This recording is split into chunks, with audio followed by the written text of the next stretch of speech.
Olá, ouvintes do Mesa de Debates. Aqui quem está falando é o Guilherme e vamos dar início aqui à nossa programação da semana, conversando, debatendo, né, sobre os diversos problemas aí da classe trabalhadora e conversando também sobre conjuntura nacional, né, e com os representantes da classe.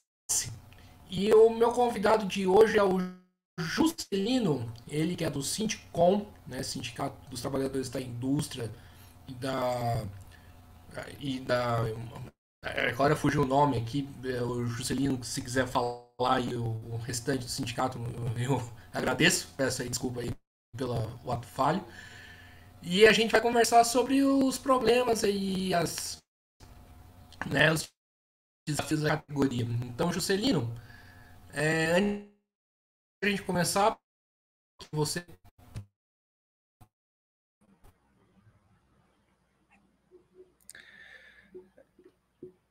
Guilherme, a gente teve um probleminha aqui e acabou não chegando muito bem a sua fala, mas eu acredito que você tenha pedido aí para a gente se apresentar um pouquinho, né? Vamos lá. O meu nome é Juscelino, né? Sou dirigente aqui do Sindicato dos Trabalhadores, né, da Indústria da Construção e do Mobiliário. Temos uma série de outros setores aqui no nosso sindicato, mas fazendo uma resumida breve aqui das ações do nosso sindicato, a gente representa os trabalhadores da construção, né, da madeira, cerâmica branca, que é aquela marmoraria, cerâmica vermelha, madeira bruta, compensados, né, e derivados. Então a gente atua basicamente nesses segmentos. E aí temos o setor elétrico, pinturas, decoração, toda essa gama também que está dentro da construção civil.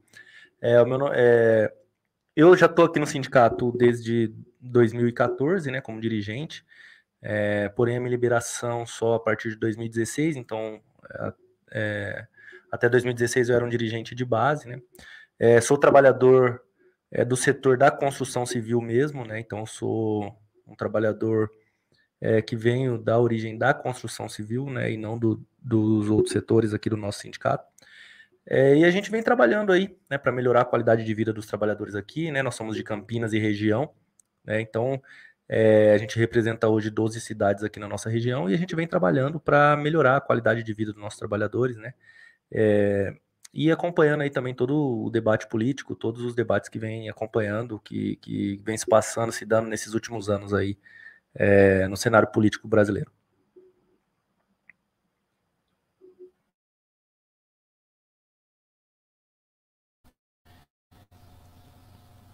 Perfeito.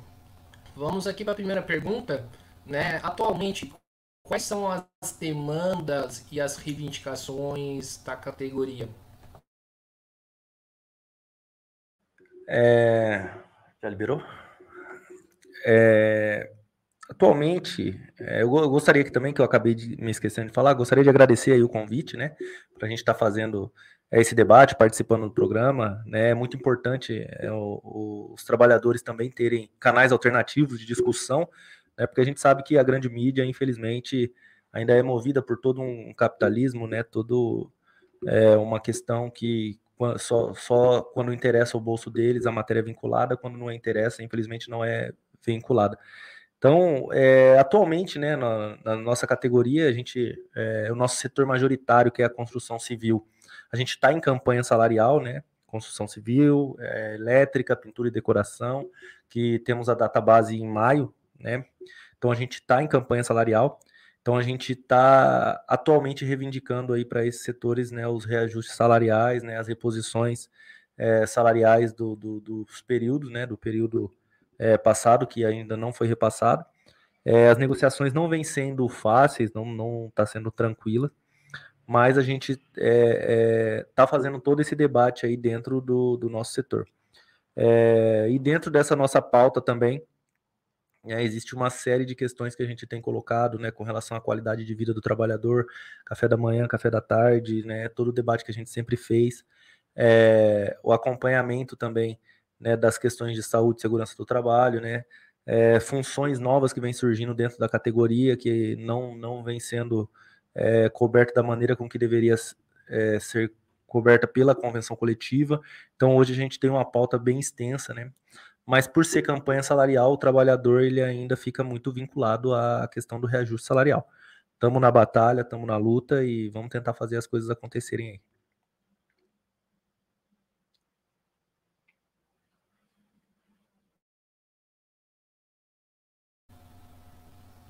Peço aí desculpa aí pelo atraso aí para quem estiver nos escutando, que sou eu que estou controlando aí o microfone meu e do microfone do Juscelino. Mas enfim, vamos aí continuar. Juscelino, quando você fala que as negociações não estão sendo fáceis, eu te pergunto, por que, que elas não estão sendo? O que está acontecendo?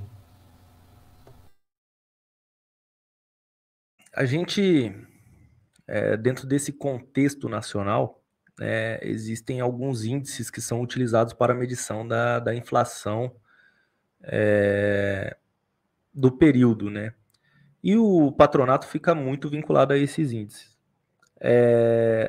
A gente tem hoje, né, o índice que a gente utiliza para fazer a discussão na nossa categoria, normalmente é o INPC, né, que é o Índice Nacional de Preço ao Consumidor, que é onde a gente faz mais ou menos ali o balizamento das percas salariais dos trabalhadores. O que acontece? Esse índice está muito baixo, né, atualmente, né, porque a gente acabou de sair de um cenário em que esse índice no ano passado foi 12,47%. Ainda não fechou maio, né, nesse índice, mas a gente presume aí que esse índice não chegue a 4%, 4 e pouco por cento nesse período. Então, a gente, nesse aspecto, a gente vem fazendo essa discussão com o patronato, né? Se de fato esse índice representa as percas salariais dos trabalhadores, né? Uma vez que os trabalhadores, esse índice, ele é utilizado para fazer o balizamento de todos os preços, né? De todas as atividades, de todas as atividades econômicas, né? Desde a compra de um avião até a compra, né, da refeição do dia a dia. E os trabalhadores normalmente utilizam os salários para fazer a compra de refeição, né? E se a gente for fazer esse nicho, né, fazer esse recorte de que os trabalhadores utilizam, né, do salário hoje, na sua maioria, para comprar comida, né? Então, acredito que hoje 70, 80% dos salários dos trabalhadores vem sendo aí para fazer o supermercado, né, para fazer a compra do mês. E se você fizer esse recorte, tá mais do que 25, 30% o, a inflação, né, desses produtos. Então, por esse motivo, né, o patronato vem dificultando as negociações, né, tentando fincar o pé aí no INPC, né, e esquecendo, né, a demanda dos trabalhadores, que é a refeição, que os salários deles são utilizados para fazer esse tipo de compra. Então, por esse motivo, a gente vem enfrentando dificuldades. Além de outras pautas que a gente vem colocando também que não são bem aceitas pelo patronato, né? Então, a gente sabe aí que eles vêm lucrando cada vez mais, empresas muito grandes se expandindo ainda mais, mas na hora de fazer o reconhecimento de quem faz tudo isso se expandir, que é o trabalhador, infelizmente, as empresas ainda são muito resistentes em melhorar a qualidade de vida dos trabalhadores.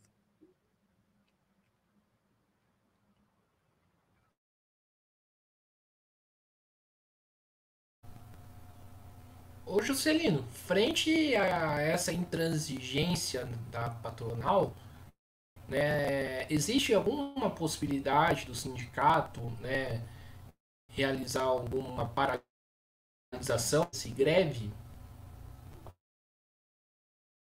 A realidade é essa. Porém, a gente ainda tem alguns pontos a acertar antes de chegar nesse estágio, né? Inclusive amanhã a gente tem uma ação coordenada aqui com vários sindicatos aqui do interior e mais o sindicato da capital para a gente poder fazer o início dessa mobilização. Então, os trabalhadores já estão cientes, né, do processo de negociação, mas amanhã a gente vai estar indo para as obras para poder fazer essa discussão com os trabalhadores, né, informar como que está a negociação e já propor a ação, né? Então, nós temos um prazo já estipulado, aproximadamente, claro que ainda em, digamos assim, segredo de Estado, né? Até onde as negociações podem se arrastar. E posterior a isso, a gente já vai estar propondo aí as ações mais de enfrentamento mesmo, né? De mobilização, para que as empresas possam colocar a mão na consciência, né, e dar o que é direito dos trabalhadores, que é, no mínimo, aí a reposição das inflações, das perdas salariais.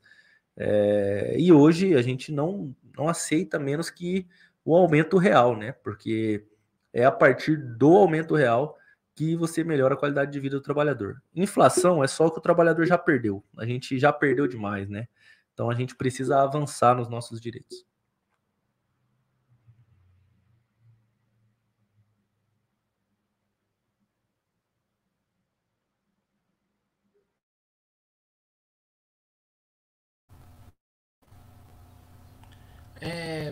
Entendi.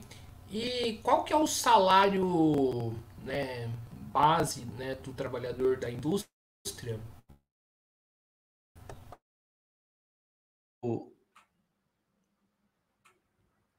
Só um minutinho que eu só vou pedir para o assessor me dar os centavos aqui, que eu não decoro. Piso salarial do nosso oficial e do nosso ajudante. Hoje, né, a gente tem aí dentro da indústria da construção civil vários segmentos, conforme eu falei para você. O que a gente está discutindo atualmente é o setor majoritário, né, que é o setor da construção civil, e que dentro da construção civil você tem o setor elétrico e você tem pinturas e decorações, que é o pessoal, que são dois pequenos segmentos dentro da construção civil, que também fazem parte dessa indústria, né? E esses pisos que eu vou informar para você aqui são os pisos de todos os setores, né? Dos três setores, né? Você consegue me mandar, André? Não precisa, só informar mesmo.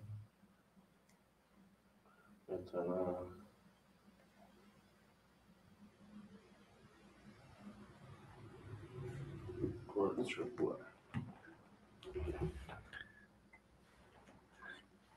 Ó, atualmente, o piso do profissional qualificado, né, que é o que a gente chama, né, pedreiros, carpinteiros, eletricistas e tudo mais, ele está 2.280, 2.283,36, né? E do não qualificado, que aí são os ajudantes, auxiliar de eletricista, servente, auxiliar de encanador, e demais, está R$ 1.877, né? Então, esse é os dois pisos que a gente trabalha.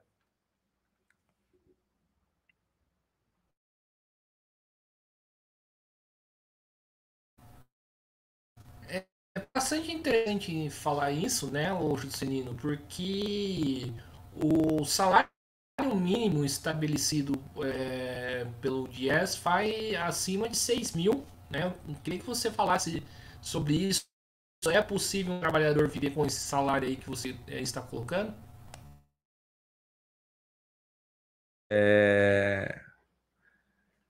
Como eu já havia falado antes, o piso dos trabalhadores é muito baixo, né? Então, a gente utiliza boa parte dos nossos vencimentos para fazer a compra de alimentação mesmo, fazer a compra do mês, né? E é devido a isso que a gente vem fazendo essa discussão para que a gente não aceite menos, né, do que o aumento real, né? Uma vez que o piso do Diese ele se utiliza para, ele coloca todos o que é necessário para a gente sobreviver, né? E aí ele entra em tudo, né? Desde vestimenta, lazer, todos o que é necessário para que uma família sobreviva. E infelizmente a gente tem famílias hoje que sobrevivem com esse salário de R$ 1.877, né?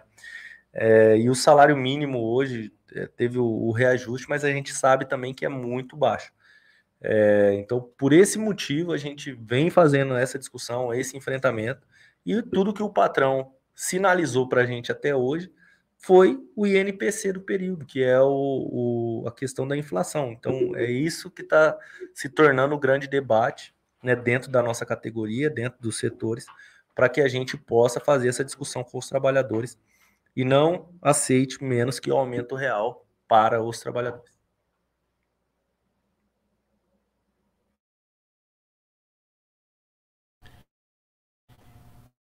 E nesse, né, a gente sabe que a inflação aumenta, né, todo ano, né? E, e em outros anos que a inflação aumentou, houve pelo menos o reajuste, né, de acordo com a inflação, ou está contando só com a inflação desse ano? Eu não vou te recordar precisamente, tá? Mas eu sei que foi no governo Dilma ainda. Então nós passamos 2 anos com o governo Temer, só corrigindo a inflação. Passamos mais 4 anos de governo do que eu gosto de chamar de Satanás 22 ou Satanás 17, também só com correções de inflação. E por esse motivo, a gente acha que é esse o momento da gente estar avançando, porque a gente não pode passar 6 anos sem aumento real e não conseguir fazer esse debate na categoria nesse momento que a inflação está tão baixa, né? O ano passado o patronato tinha um discurso de que a gente precisava ajudar o patronato porque a inflação estava muito alta, era 12% de repasse de inflação, que eles não tinham condição, né? Fizemos o debate, todo o debate na categoria, né? E no final a gente ainda conseguiu um pequeno reajuste no Vale Alimentação.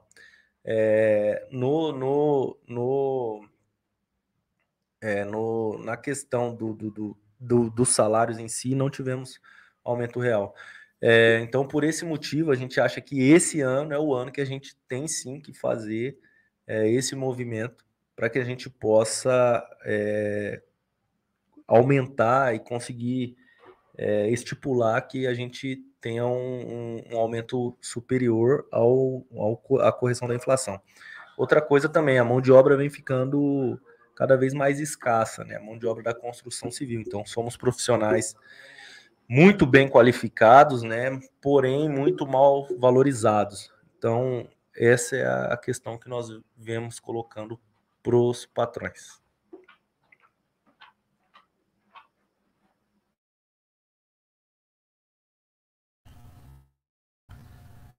Certo.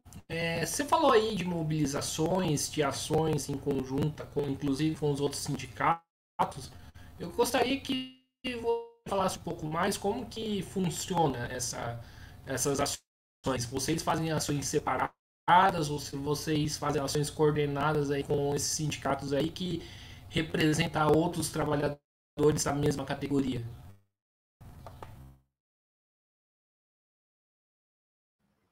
Hoje nós somos organizados em federações, né? Nós temos hoje 2 federações aqui no estado de São Paulo, né, que negocia junto ao sindicato patronal.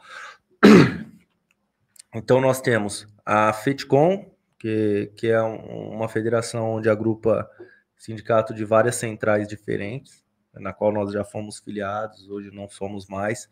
E nós temos a FSCM-CUT, que daí agrupa somente sindicatos filiados à Central Única dos Trabalhadores, que é a central na qual nós somos filiados e automaticamente também é a federação na qual nós somos filiados. Né? E existe o sindicato da capital, né, que é o maior sindicato da construção civil da América Latina, que ele agrupa aí, se não me engano, aproximadamente 200 mil trabalhadores, e ele não é filiado a nenhuma dessas centrais, né, desculpa, dessas federações, e também faz parte das negociações. Então, essa atividade que nós estamos propondo hoje, que é uma atividade coordenada, está esses 3 grupos, né? O Sindicato de São Paulo, né? Que é o da capital, os sindicatos da Central Única dos Trabalhadores, que é filiada à FSM-CUT, e os sindicatos também da FETCOM. Então, nós estamos hoje fazendo essa ação coordenada dentro dessas estruturas. E a gente consegue dialogar legal, né? Nós somos uma categoria ainda com uma certa unidade. Claro que divergência tem em todos os campos, em todos os locais, mas a gente consegue fazer alguns diálogos muito bons, né? Se aproximar em debates, né, de interesse do trabalhador. Então, a gente consegue fazer essas ações coordenadas, sim. Né? Atualmente, a gente estipula aí que nós temos no estado todo aproximadamente aí 600, 700 mil trabalhadores, né, da indústria da construção civil formal, fora os formais, né, que daí ultrapassam 1 milhão. Mas a gente entende que a gente consiga mobilizar legal, conseguir fazer essa discussão com os trabalhadores sem problema nenhum.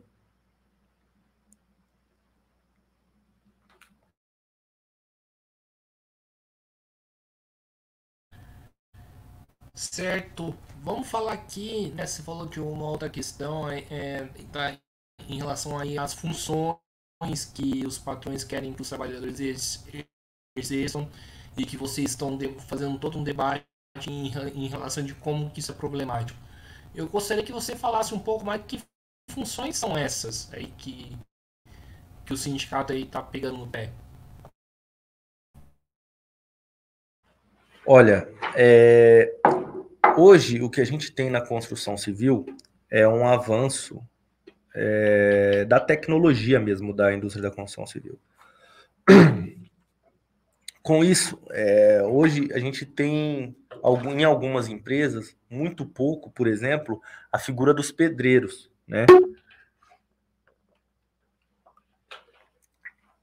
Ou seja, os pedreiros que são historicamente aí, quando você fala em construção civil, é a primeira função que todo mundo vai lembrar, né?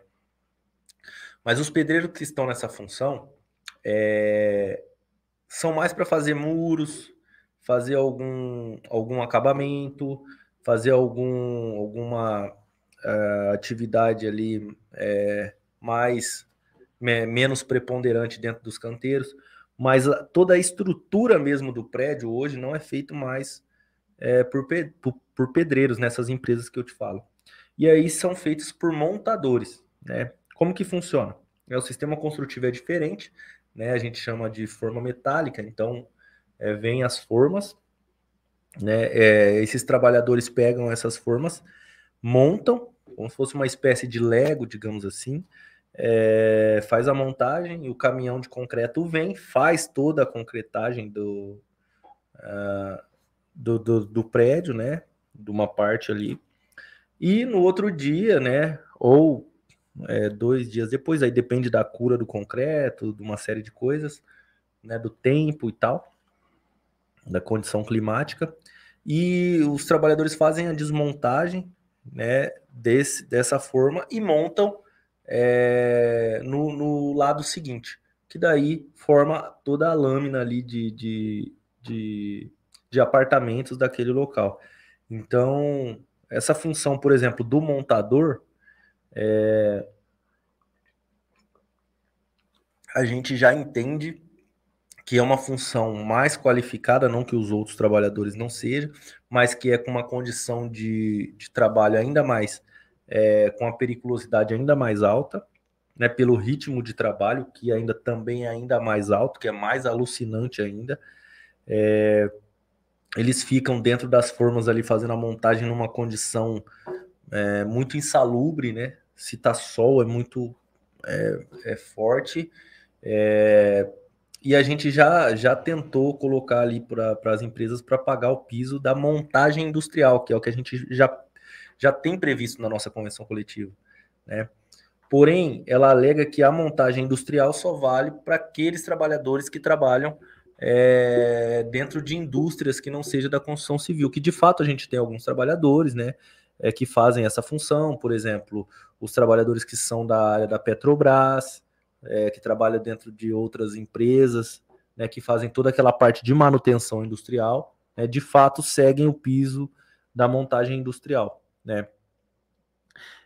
Porém, né, na maioria dessas empresas a gente tem acordos coletivos individualizados, né? Então, eles não seguem somente aquele piso, é aquele piso mais alguma coisa. Mas a gente já tentou colocar que as empresas sigam. Porém, as empresas não vêm aceitando. Então, por isso também tem a nossa reivindicação da inclusão dos montadores nessa convenção coletiva. E aí nós criarmos mesmo o nome da função, montador predial, montador de alguma coisa ali, para a gente poder fazer com que as empresas sigam, né, o piso que a gente entende que é um piso superior.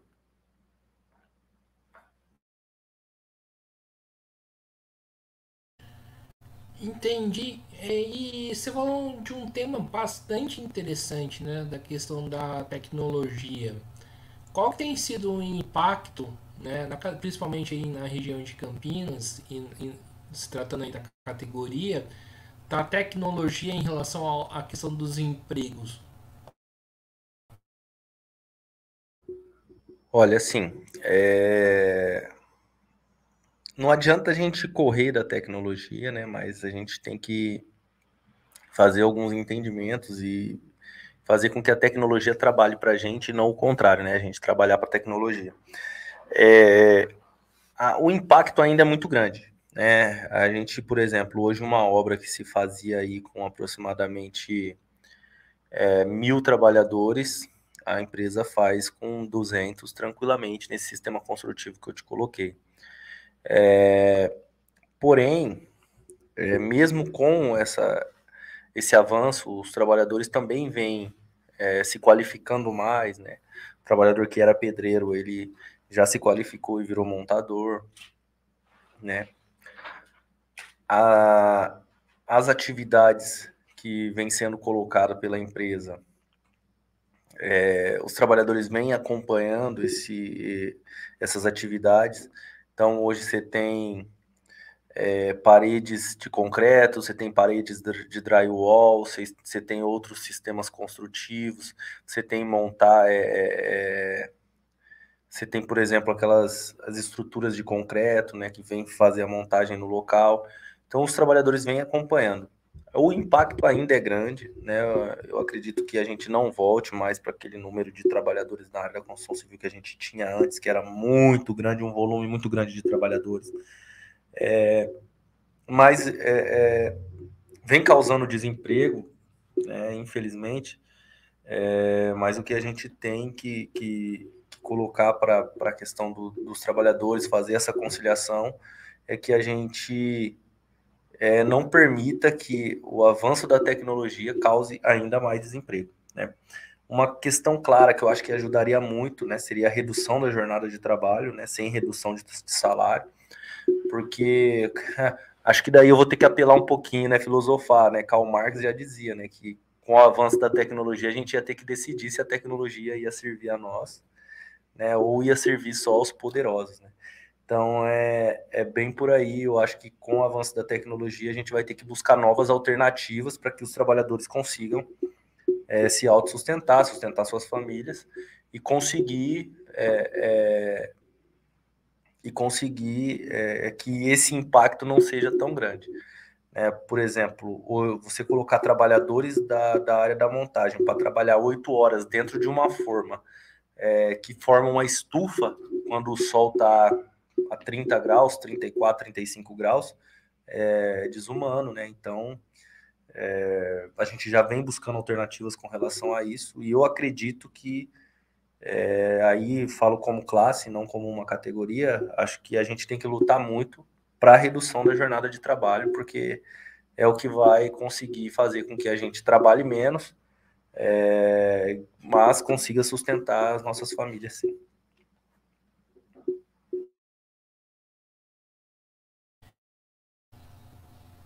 E existe alguma campanha, né, por parte dos sindicatos aí que luta pela questão da redução da jornada de trabalho, sem a redução de salário, obviamente, e quais têm sido aí as discussões aí com a classe como um todo? A gente tem uma campanha via central e também nós somos filiados a uma federação internacional, né, de trabalhadores da construção e da madeira, que a gente vem estudando um pouco essa questão aí que a gente vem chamando aí de nova revolução industrial, né? E a gente vem acompanhando essas discussões, né? E existe uma campanha de transição justa, né? De que seja feita uma transição, né? Para que a gente não vai conseguir frear o avanço das tecnologias, mas que a gente consiga conciliar, né? O avanço dessas tecnologias, essa nova revolução industrial, com o bem-estar da sociedade como um todo e dos trabalhadores, né? Então, é aí que a gente vem fazendo essas discussões. Então, a central sindical, dentro dessa transição justa, coloca como uma das alternativas, né, a redução de jornada. A redução de jornada sem redução de salário. Então, esse é o debate que a gente vem fazendo. Já existe projeto de lei, né? Eu não vou me recordar agora o número do projeto de lei que tramita no Congresso, mas a gente sabe como funcionam essas coisas. O Congresso que a gente tem hoje é um Congresso ainda muito patronal, né? Muito autoritário, né? Todas as discussões que são voltadas aos trabalhadores, a gente entende que não é feito da maneira com que deveria ser feito. E por isso a gente ainda acha que a gente está um pouco distante, né, dessa discussão, mas a gente acha que seria a alternativa para a gente poder conciliar o avanço da tecnologia com o bem-estar dos trabalhadores.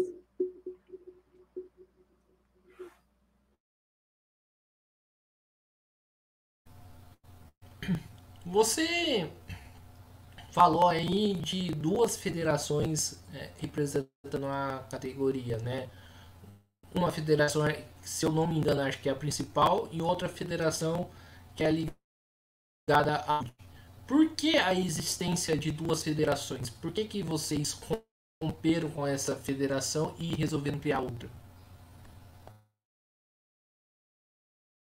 Aí você me colocou numa saia justa. Mas enfim, vamos lá. Houve divergência. Eu não estava aqui ainda, né, no sindicato, né, foi antes de eu estar, mas o que a gente escuta a história, né, e acompanhamos aí, porque a gente está em duas federações. Houve uma divergência política no passado, né, entre membros das federações, e houve esse rompimento e foi criada essa nova federação para poder fazer essa discussão. Porém, né, há hoje, né, não sei nem se eu posso falar isso aqui, mas vou falar um namoro dessas duas federações, né, digamos assim, né, para poder voltar a ser uma única federação, né? Nada oficial ainda, nada formal, mas há já essa discussão para poder ter ver se a gente consegue alinhar os pontos e voltar a ser uma única federação.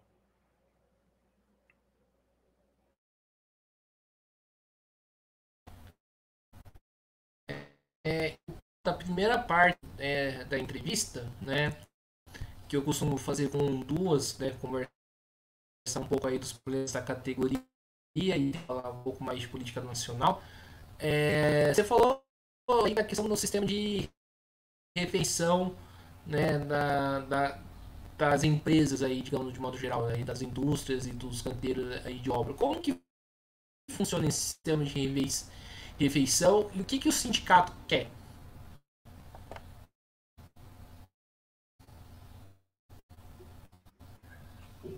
Ó, hoje é o seguinte, nós temos dois sistemas de refeição no local de trabalho, tá? Um é o sistema na qual as empresas fornecem a refeição no local de trabalho, né? E aí ela leva todo o aparato, né? Para o trabalhador poder se servir ali no local e tal. Então é assim, hoje na nossa convenção coletiva a gente tem garantido o café da manhã, o almoço e o café da tarde. O café da manhã ele tem que ser servido 2 pães, um com manteiga, um com frios, né, e uma fruta da época e um pingado, né? ou um café preto, mas que tem que ter a opção do pingado. No café da tarde, mesma coisa, 2 pães, né, um com frios e um com suco, uma fruta da época, um com frios e um com manteiga, uma fruta da época e um suco ou isotônico. É o que tem hoje garantido na convenção coletiva. E as empresas têm a opção de, na hora do almoço, fornecer toda a estrutura para o trabalhador levar a refeição do local, né? Levar a refeição de casa até o local e fazer a refeição lá, né, no local. E aí precisa ser fornecido mesa, né, local apropriado para poder fazer a refeição, banho-maria para ele poder manter a refeição quente ou micro-ondas para ele poder esquentar e toda a estrutura para ele poder receber a refeição. E aí eles têm que fornecer um vale alimentação, né, no valor aí hoje de... O valor do vale alimentação, André, tá 391. 391 reais. Vocês vão me desculpando aí porque eu tô nervoso aqui, despreparado para a entrevista. Mas enfim, 391 reais. E o café da tarde pode ser substituído também, desde que negociado com o sindicato, né, por valores, né? Mas é ou um ou outro, né? Então ele não tem as duas coisas. Ele não tem, além da refeição, o vale alimentação. Ele tem ou a refeição no local de trabalho ou o vale alimentação. Café da tarde obrigatoriamente tem que ser fornecido o café da tarde e o café da manhã. O café da manhã não pode ser substituído por dinheiro, tem que ser fornecido o café da manhã, a padaria tem que entregar lá, o trabalhador tem que comer. E o café da tarde pode ser substituído porque já é a hora que o trabalhador está indo embora, né? Mas aí desde que a empresa pague em ou vale alimentação ou dinheiro, tá bom?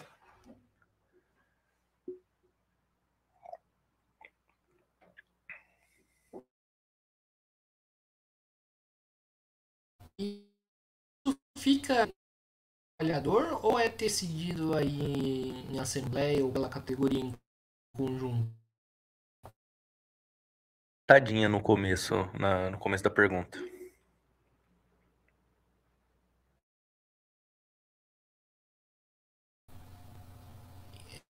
Isso é decidido pelo trabalhador de maneira individual ou pela assembleia com o sindicato em conjunto?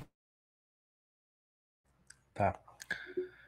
O que está na convenção coletiva é decidido em assembleia centralizada aqui no sindicato, tá? O que é individual de cada empresa, porque a empresa não pode fornecer, tipo assim, para um trabalhador ela fornece o café da tarde, para outro trabalhador ela fornece em dinheiro. Não, né? Tem que ser de maneira coletiva, né, para todos os trabalhadores. Então, isso é feito de maneira sempre coletiva, discutida com os trabalhadores, em assembleia, direto na empresa mesmo. Então, hoje a gente tem aqui empresas que fornecem café da manhã, café da tarde, e você tem hoje empresas que pagam o café da tarde em vale alimentação para os trabalhadores, né? Desde que aprovado e referendado na assembleia junto aos trabalhadores, que pode ser centralizada ou descentralizada na empresa.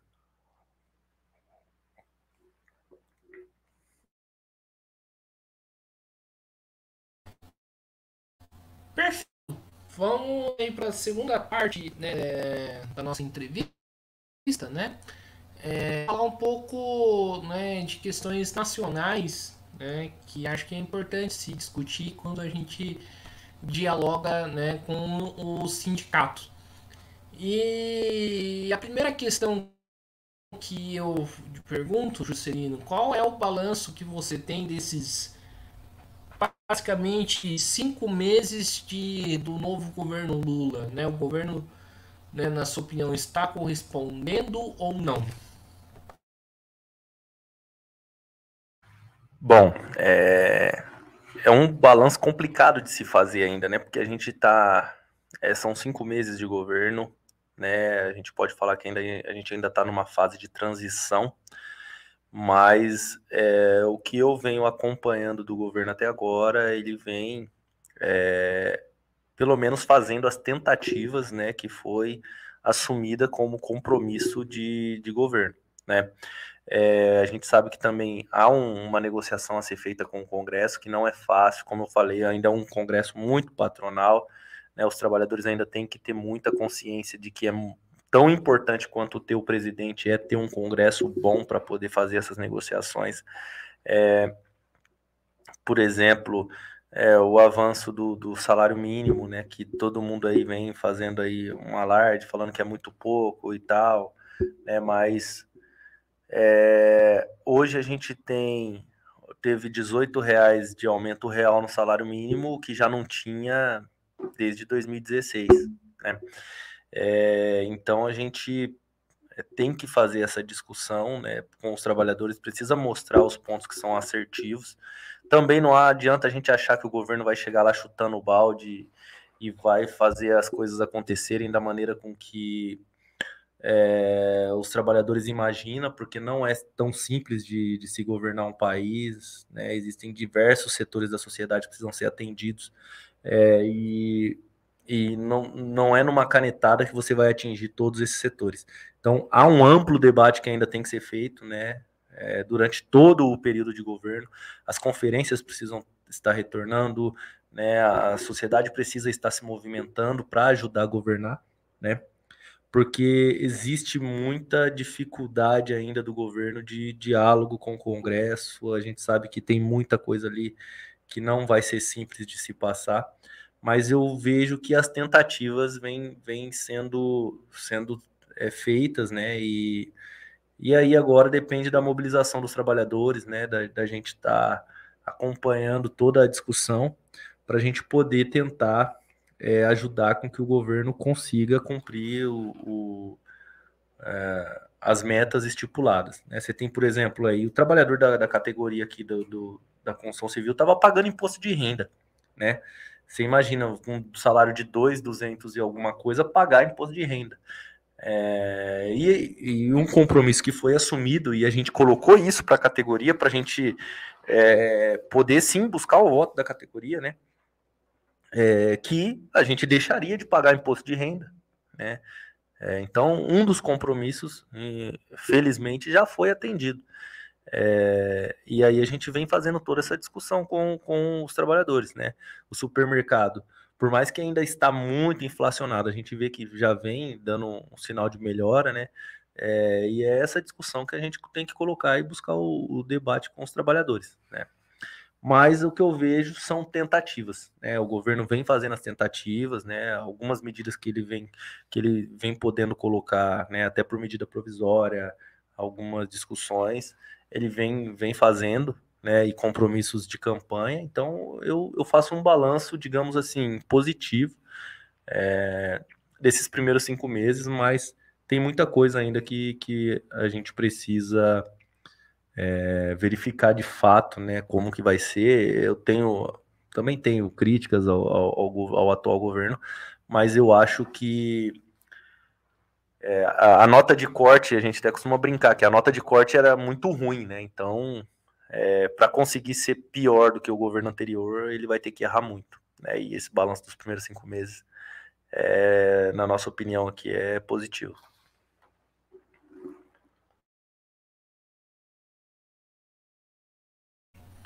Certo. E Juscelino, você falou aí de algumas críticas, né? A gente sabe que, assim como foi nos governos anteriores do PT, né? Ele esteve muito atrelado em fazer negociações, né, com a direita, né? Vide, né, que o vice-presidente do Brasil é o Geraldo Alckmin, que a gente conhece muito bem quem é. Você acha que essas negociações com a direita atrapalham, né, os trabalhadores? Olha, o meu senso comum, né, digamos assim, ele coloca que sim, toda negócio. Se você tem um governo de esquerda, e você quer fazer um governo de esquerda, as negociações que você faz com a direita sempre vão ter um pouco da direita na ação, né? Então, no meu senso comum diz que sim. Porém, vamos falar agora de uma governança, né? Se você tem, para você fazer uma governança, você vai ter que fazer uma discussão, você vai ter que fazer um aprofundamento e fazer, por exemplo, fazer uma negociação para trazer, por exemplo, um Geraldo Alckmin para vice não é uma coisa simples, né? Mas se você for comparar o Geraldo Alckmin com, por exemplo, um Hamilton Mourão, o Geraldo Alckmin é de esquerda, entendeu? Por mais direitoso que ele seja, ele está muito à esquerda do Hamilton Mourão. Então, você consegue ver o tamanho do abismo que a gente estava e o tamanho do risco que a gente estava correndo. Alguns setores da esquerda, né, que fazem aquela crítica de que não tem conciliação com o burguês, que não tem. Eu, de fato, eu até entendo, né, que se você quer uma revolução de fato, você tem que fazer esse enfrentamento. Porém, nós não temos hoje no Brasil uma sociedade preparada para fazer esse enfrentamento. Se a gente fosse ter hoje, por exemplo, aqui, vamos dar um exemplo aí, uma guerra, né, uma revolução armada, você ia ter uma direita muito mais preparada do que uma esquerda. Então, qual que é o caminho a se tomar? Já que nós escolhemos a opção politicamente.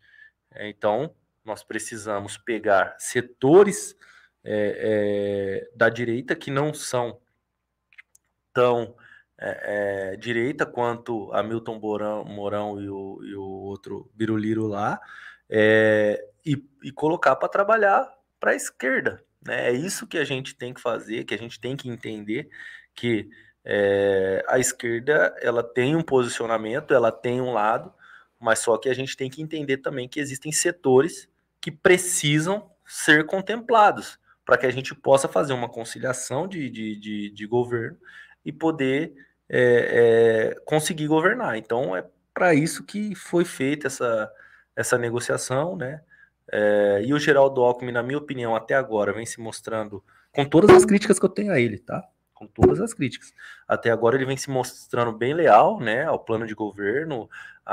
O Lula viaja, as discussões que ele vem fazendo, as entrevistas que ele dá, é sempre alinhado. Então eu ainda não vi o problema no Geraldo Alckmin, apesar de eu fazer todas as minhas críticas e avaliações e digo que sim, sou uma vítima, por exemplo, do Geraldo Alckmin na questão da educação, né, que é muito precarizada aqui no estado de São Paulo, muito devido aos governos dele. Mas atualmente ele vem se mostrando leal, sim, ao plano de governo e ao chefe de Estado, no caso, que é o Lula, né?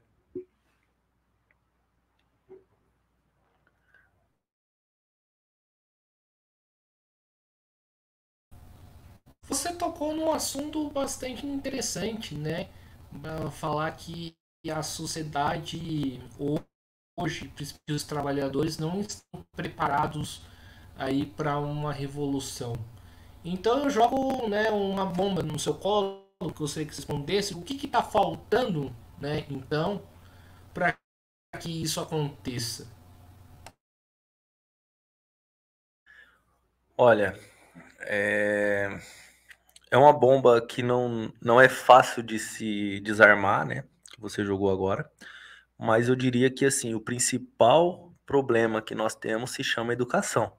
Né? A gente ainda precisa educar melhor a nossa sociedade, a gente ainda precisa aprofundar as nossas discussões. A própria esquerda tem dificuldades de diálogo com a sociedade como um todo, com os trabalhadores.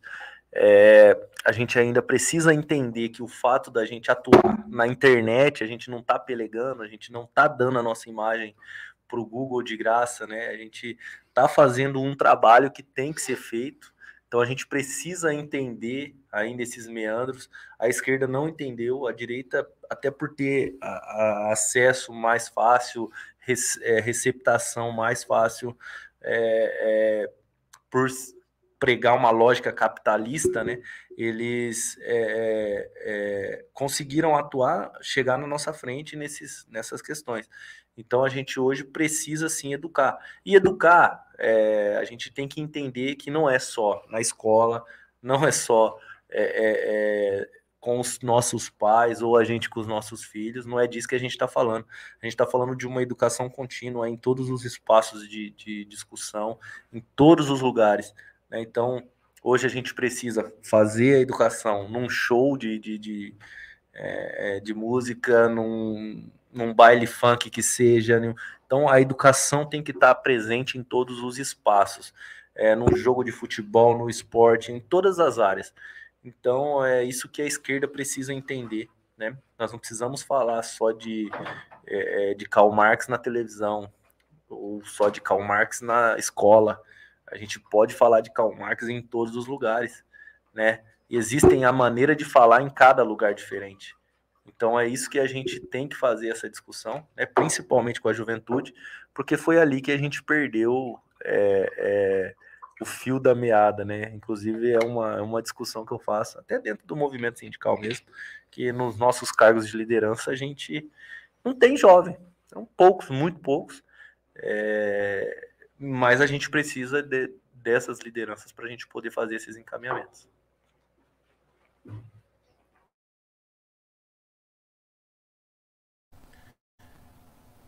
Certo. E Juscelino, você falou aí do Alckmin tem sido bastante, digamos assim, leal, né? Embora eu particularmente não acredite na lealdade aí do Alckmin. O que você acha que não tem risco do Alckmin se tornar, por exemplo, um Michel Temer? Cara, se existe o risco, eu acredito que sim. É difícil você acreditar que o inimigo virou seu amigo simplesmente porque ele é inimigo de um outro inimigo que você tem, né? Mas, assim, a gente tem que acreditar nas pessoas até que ela prove o contrário, né? É o que eu acredito. Eu me lembro de um áudio que vazou do Geraldo Alckmin quando ele fez aquela discussão com o João Dória. E na minha opinião, aquilo ali, todas as vezes que eu venho falar de Geraldo Alckmin, me martela aquilo. O Alckmin, ele falou com essas palavras pro João Dória, ele falou assim, você pode falar que eu sou qualquer coisa, mas traíra eu não sou, né? E era uma conversa informal, né? Ele, numa reunião de partido ali, na qual ele se sentiu traído pelo João Dória, e aquilo ali para mim, assim, não que aquilo chancele ou qualquer coisa desse sentido, mas assim, eu vi verdade naquilo, né? Porque ele estava falando com um colega de partido ali, querendo ou não, né? E agora que ele mudou, não digo mudou de lado, mas ele fez esse pacto de paz para poder ganhar a eleição e tirar o país daquele abismo. Eu acho sim que ele pode repensar, né? Pode repensar os erros, né? Pode repensar o que ele fez, né? A idade que ele já tem para ele poder querer entrar para a história como mais um golpista, né? Eu acho que sim, eu acho que ele pode repensar e até porque ele tem outras discussões, né, dentro do partido dele, diferente, por exemplo, de um Michel Temer que estava lá dentro do PMDB, na qual essa lógica golpista já está implantada, né? Agora, dentro do PSB, eu acho mais difícil o Alckmin colocar uma discussão dessa, a não ser que ele abra mão do partido também, né? Mas eu acho que o Alckmin ele não vai perder essa oportunidade, até porque eu acho que ele pode entrar para a história como um cara que ajudou a reconstruir o país, né? Então, eu acho que a cabeça dele pode estar trabalhando nesse sentido, ao invés dele entrar para a história como mais um golpista aí que logo logo vai para o esgoto, né? Se você for analisar quem é Michel Temer hoje, talvez tenha pessoas aí que devem ter falado o nome dele que não sabe mais quem é ele nesse momento.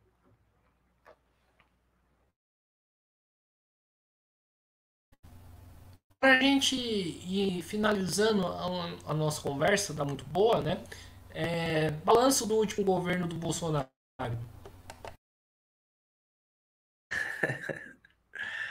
Aí é fácil avaliar. Cara, é um governo destrutivo, cara, que ele sempre buscava destruir tudo que foi construído, né, nos governos anteriores.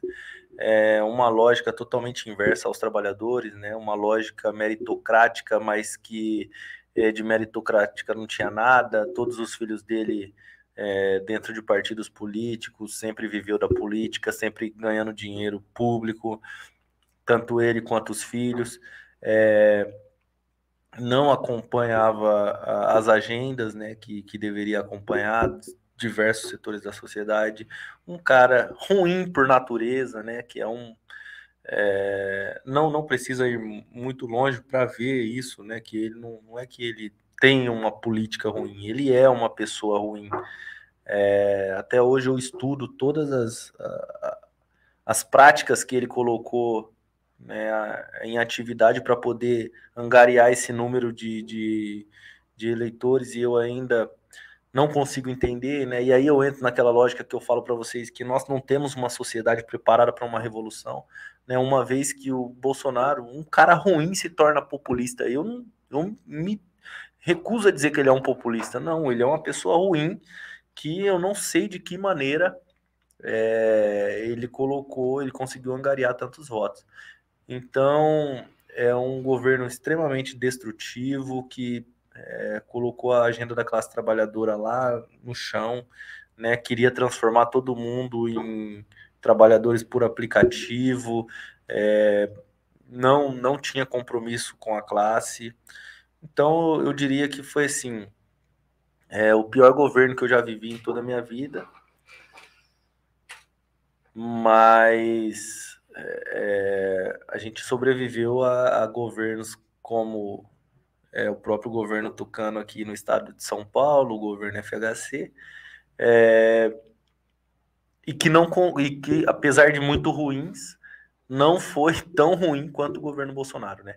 Então eu digo que a lógica fascista dele causa danos até hoje, né, à nossa sociedade, ao país, mas que a gente vai retomar o caminho da prosperidade, os trabalhadores vão enxergar isso, eu não tenho dúvida. O Lula também é um cara que não nasceu ontem, né? Super experiente, conhece a sociedade brasileira, conhece a diversidade que nós somos, né? Já vem fazendo na minha opinião, aí, um bom trabalho diplomático para poder trazer investimentos, mostrar que o país está de volta no cenário internacional, e nós temos que estar preparados aí para poder não deixar essas questões acontecerem novamente, poder ter esses espaços de diálogo como esse que a gente está tendo aqui, para a gente poder fazer esse contraponto e não deixar que surja mais nenhum Bolsonaro aí no nosso caminho.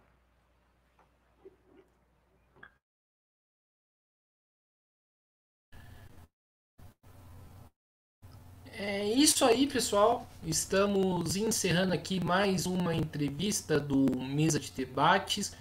Quero aqui agradecer a presença do Juscelino. Gostei aqui do nosso papo, acho que foi bastante importante. Espero aí que inclusive ajude aí nas discussões com a categoria. E passo novamente a bola para ele fazer suas considerações finais.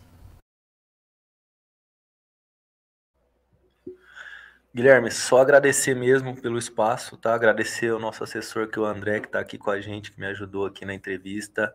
Agradecer aí o Sindicato da Construção Civil, né? Cara, dizer que a gente precisa de mais espaços como esses, a esquerda precisa se reinventar, sim, a gente precisa conversar com a juventude, a gente precisa conversar com a internet, a gente precisa falar mais com câmeras, né, que é o que a gente faz aqui. A gente tem que estar em todos os espaços, preenchendo, né, onde tiver um lugarzinho ali, uma beirinha para a gente falar, a gente tem que falar assim, para a gente poder ter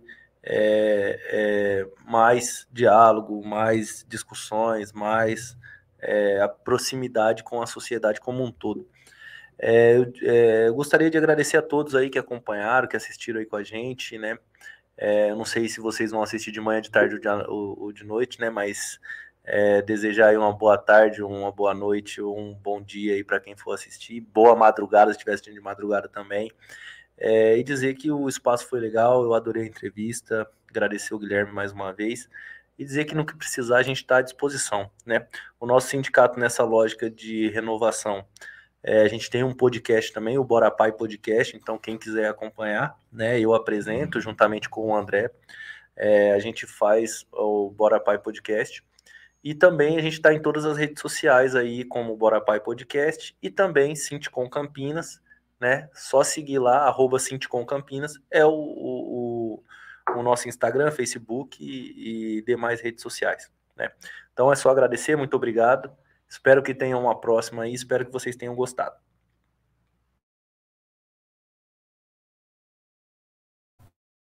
É isso aí, se qualquer também pode contar aqui com mesa de debates. Então, lembrando aí, pessoal, de não se esquecer de se inscrever no canal podcast Mesa de Debates de Tudo Um Pouco. Curta, compartilhe, comente esta e outras entrevistas, matérias, programas que nós produzimos. Além disso, curta nossa página no Facebook, podcast Mesa de Debates de Tudo Um Pouco. Siga a gente no Instagram e no TikTok, podcast Mesa de Debates. E quem puder, contribui aí com o nosso Pix 385 007 028 00 CPF e também aí no nosso Padrim, www.padrim.podcast. Lembrando que o Mesa de Debates é um canal independente e para, né, continuar dando voz aí aos trabalhadores, aos sindicatos, né? A gente precisa aí de manter a nossa independência política e manter nossa independência política passa também aí por manter a nossa independência financeira. Então, com quem puder contribuir, contribua, né? Sua ajuda vai ser bastante importante. Então é isso aí, pessoal. Daqui a pouco eu volto aí com mais a todo mundo e